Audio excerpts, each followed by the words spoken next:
Hello, and welcome back to SpeakCast English, your daily English listening practice podcast. I'm Andrew, your expert teacher and host. And I'm Emma, your enthusiastic co-host and fellow English learner. Andrew, I'm so glad we're doing this episode today because I have a problem, a musical problem. Oh, a musical problem, Emma? That sounds intriguing.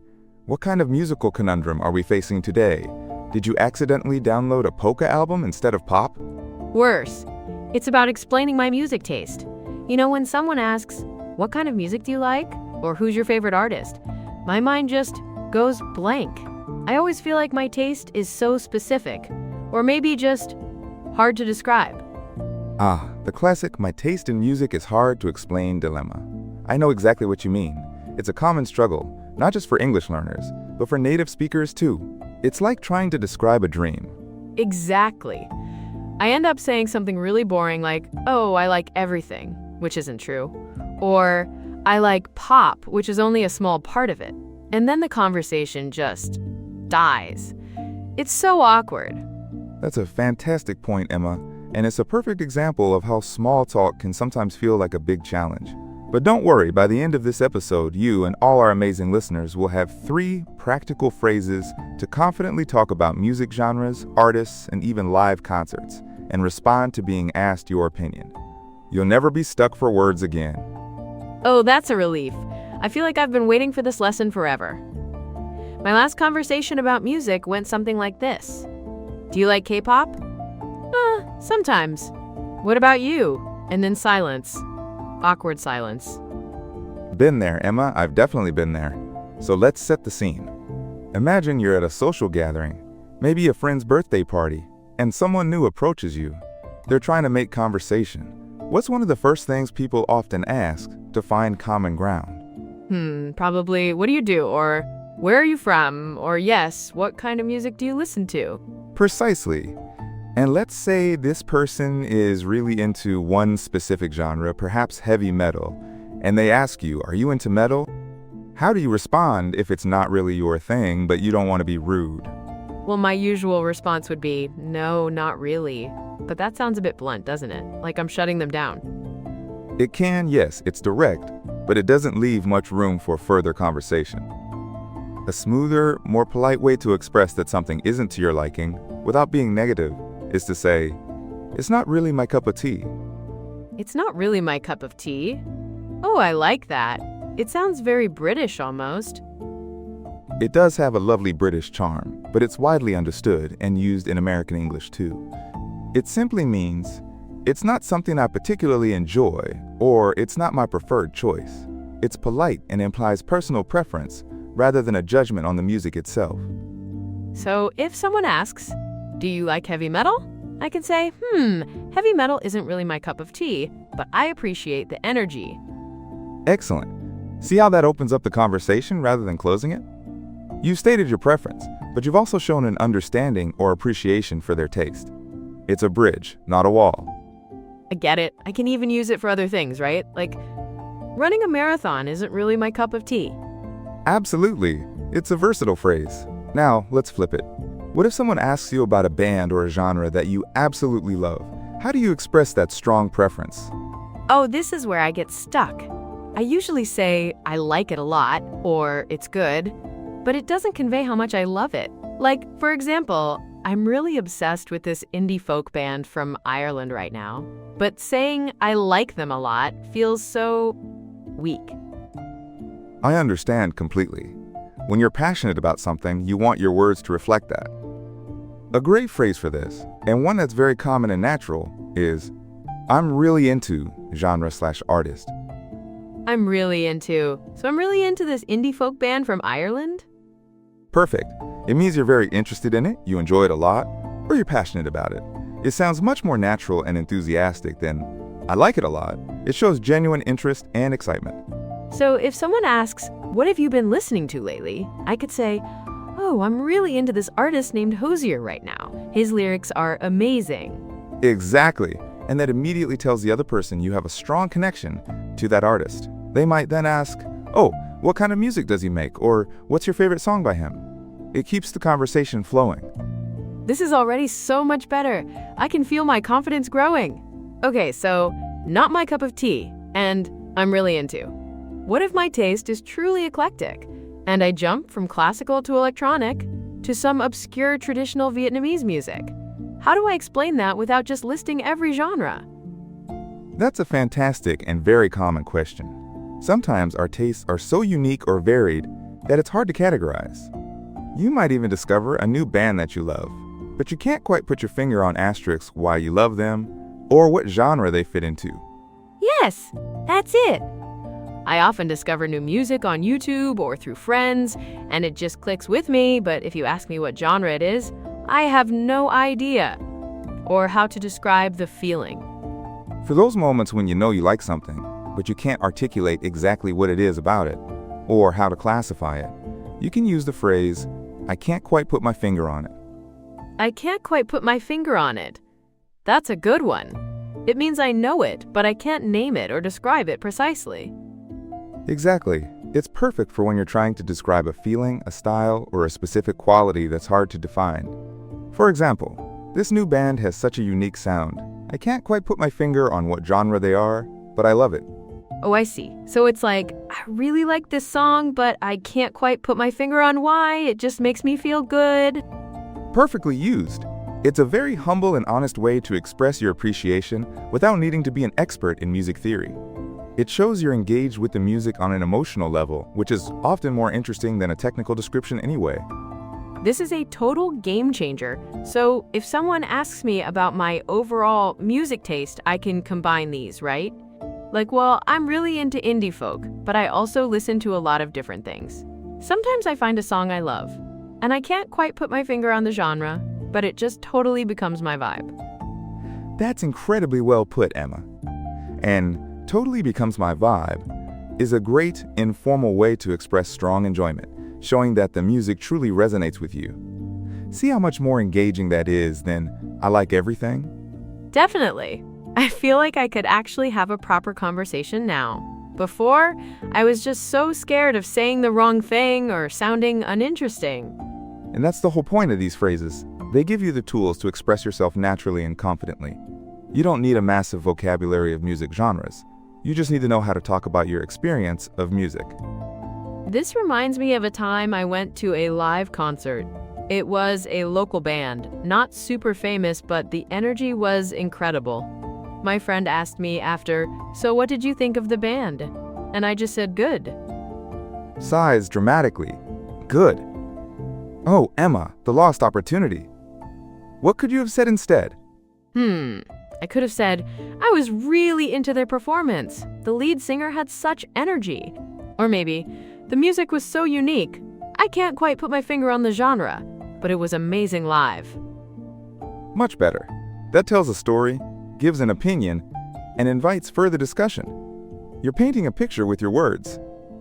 And that's what we want our listeners to be able to do. Scene end, scene start. All right, Emma, and everyone listening, let's take a deep dive into these 3 super useful phrases. We're going to break them down, give you another example, and point out a common mistake that Vietnamese learners sometimes make. Perfect. I'm ready to really absorb these. Great. Our first phrase is, "It's not really my cup of tea." This phrase means that something is not to your personal liking or preference. It's a polite and indirect way to say you don't enjoy something. So it's not rude at all, right? Not at all. It avoids directly saying "I don't like it," which can sometimes sound harsh. It's softer and more about true taste, not a judgment on the thing itself. A common mistake Vietnamese learners sometimes make is to translate too literally and say, "It's not my favorite drink." While cup of tea literally means a drink, the idiom is about preference. Or sometimes they might just say "I don't like it" without realizing the softer alternative. Here's another example. "I tried surfing on my vacation, but it's not really my cup of tea. I prefer relaxing on the beach." Now, Emma, could you practice saying, "It's not really my cup of tea"? Say it slowly first. It's not really my cup of tea. Excellent. Now, at a natural pace. It's not really my cup of tea. Wonderful. Moving on to our second phrase. "I'm really into genre/artist." This means you are very interested in, enthusiastic about, or deeply enjoy a particular thing, especially a type of music, an artist, or an activity. So it's stronger than just I like it. Much stronger, it conveys genuine passion. A common mistake here is to just stick to I like or I love, which are perfectly fine, but I'm really into, adds a layer of current engagement and enthusiasm that's very natural for English speakers. Another mistake is sometimes saying, I am into really, instead of I am really into. Remember, really usually comes before into. Here's an example. My sister is really into K-dramas these days. She watches them every night. Emma, try saying I'm really into jazz music. Slowly first. I'm really into jazz music. Great, now naturally. I'm really into jazz music. Fantastic. You've got the rhythm. And finally, our third phrase. I can't quite put my finger on it. This phrase is used when you know or recognize something, but you can't identify it, name it, or describe it precisely. It's perfect for those elusive musical feelings. This one is so useful for me. I always struggle to describe things I like, but don't have the vocabulary for. Exactly. It shows you're thinking, you're trying, but the words just aren't coming easily. A common mistake for Vietnamese learners is trying to describe something with very vague adjectives or just giving up. This phrase shows you're making an effort to articulate something complex. Sometimes learners might say, I can't put my finger without on it, which isn't the complete idiom. Here's another example. The food at that restaurant was delicious, but I can't quite put my finger on what makes it so special. Emma, let's practice this one. Slowly. I can't quite put my finger on it. I can't quite put my finger on it. Excellent. Now, a bit faster, like you'd say it in conversation. I can't quite put my finger on it. Perfect, Emma. You sound very natural. These three phrases will really help you navigate those tricky music conversations. Scene end, scene start. All right, Emma, it's time for our shadowing practice. This is where we focus on pronunciation, rhythm, and intonation. We're going to take a key sentence from our discussion today and practice it together. I'm ready. Shadowing always helps me feel more confident when I speak. Great. The sentence we'll practice is, this new band has such a unique sound. I can't quite put my finger on what genre they are, but I love it. It combines two of our phrases and expresses that nuanced musical opinion. That's a long one, but it's exactly what I want to be able to say. We'll take it step by step. I'll say it slowly first, and I want you to repeat after me, focusing on each word and sound. Then, we'll try it at a more natural, conversational pace. Ready? Ready? Okay, slowly. This new band has such a unique sound. This new band has such a unique sound. I can't quite put my finger on what genre they are. I can't quite put my finger on what genre they are. But I love it. But I love it. Now let's put the whole first half together, slowly. This new band has such a unique sound. I can't quite put my finger on what genre they are. This new band has such a unique sound. I can't quite put my finger on what genre they are. Excellent. Pay attention to the unique sound part. Really emphasize unique. And the finger on connects nicely. Now, the whole sentence, slowly and clearly. This new band has such a unique sound. I can't quite put my finger on what genre they are, but I love it. This new band has such a unique sound. I can't quite put my finger on what genre they are, but I love it. Fantastic! Your pronunciation is clear. Now let's try it at a natural, conversational speed. I'll say it, and then you repeat, trying to match my rhythm and intonation. This new band has such a unique sound, I can't quite put my finger on what genre they are, but I love it. This new band has such a unique sound. I can't quite put my finger on what genre they are, but I love it. Really good, Emma. You captured the flow. The slight pause before, but I love it, adds naturalness. One more time. Try to make it sound as smooth as possible. This new band has such a unique sound. I can't quite put my finger on what genre they are, but I love it. Perfect. That was really well done. You nailed the intonation and the linking sounds. Remember, practice this sentence a few times throughout your day. The more you say it, the more natural it will feel. I definitely will. It feels good to say it out loud. Thank you, Andrew. Scene end, scene start. I certainly do. No more awkward silences for me. I've learned that I don't need to be a music expert to talk about what I like. I just need the right phrases. Exactly. Today we covered 3 essential phrases. It's not really my cup of tea, for polite disinterest. I'm really into genre/artist, for expressing strong enjoyment, and I can't quite put my finger on it, for those hard-to-describe musical experiences. Remember these phrases, practice them, and use them in your next conversation. Now, for our comment challenge. We want you to use one of today's phrases to tell us about a type of music you enjoy, or maybe one that isn't quite your cup of tea. For example, you could say, I'm really into classical music, but I can't quite put my finger on why it relaxes me so much. Or, heavy metal isn't really my cup of tea, but I'm really into traditional Vietnamese folk songs. We love hearing from you. Your comments help us make even better episodes. Please like this video if you found it helpful. And subscribe to the channel so you don't miss any of our daily English listening practice episodes. Leave a comment with your favorite phrase from today. Goodbye, everyone. Keep practicing. Scene end. Before we finish, let's do a quick recap of today's main ideas and the most useful phrases. Pick 1 or 2 expressions and try them in real life today, even in a very short conversation. Thank you for listening today. We hope this episode helped you practice real English. You've been listening to SpeakCast English.